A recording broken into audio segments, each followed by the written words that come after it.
Hey everybody, happy Friday. Only 2 more Fridays before Christmas. Oh my gosh, so I have no idea what you're doing today. If you're at work or out shopping or preparing, right, for what you're going to do this weekend. But I just have a small word, just like I did last week when I talked about Pregnant with Promise. It was Pastor Rebecca's small prayer that she posted that sort of stirred in my spirit.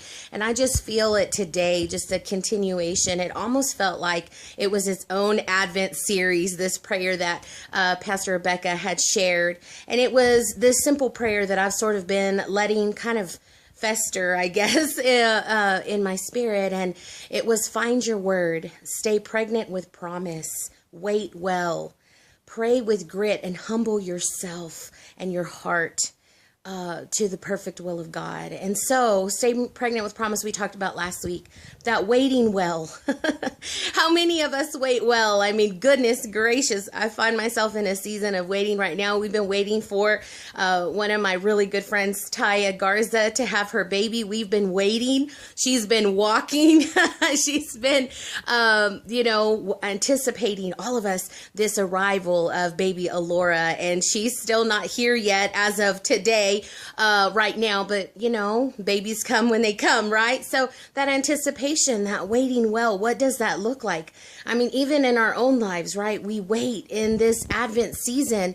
It's that reminder of waiting. They were waiting on their Messiah to come, their Savior to come, and he came and he was flesh. And even in this season, for us, we are waiting for that second coming. And these little phrases, wait well, what does that mean? For me, I was kind of reflecting today on all the people that I know are waiting for big things. Some people were waiting either to hear back whether they got a job, or they've been waiting to find a job for, several months and haven't been able to find one.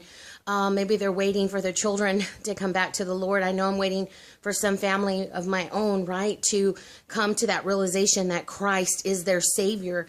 We've been in a season of waiting for baby Easton to wake up. And my precious cousin Mona, her and her husband Harley have been in a season of waiting for over 2 years now for their baby boy Easton to wake up from his anoxic brain injury.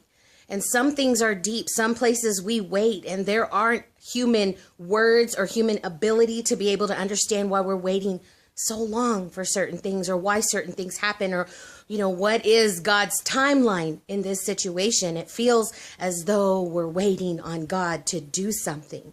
And what I found, as I get older and a little bit wiser, I think, is that I'm not waiting on God. He's already standing in every situation. He's here with us now, right? We're waiting on time to finally be obedient to what God has promised us.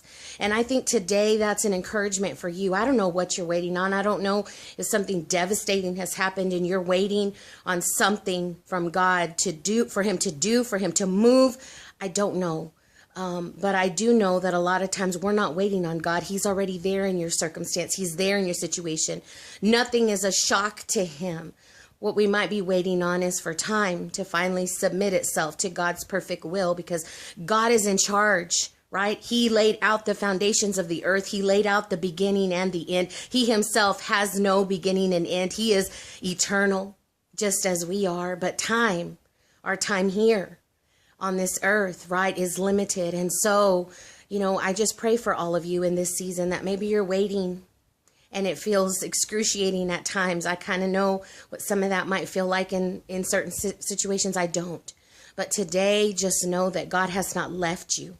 He's there with you even now. And so today, friends, I leave you with that as we all wait well. God bless you.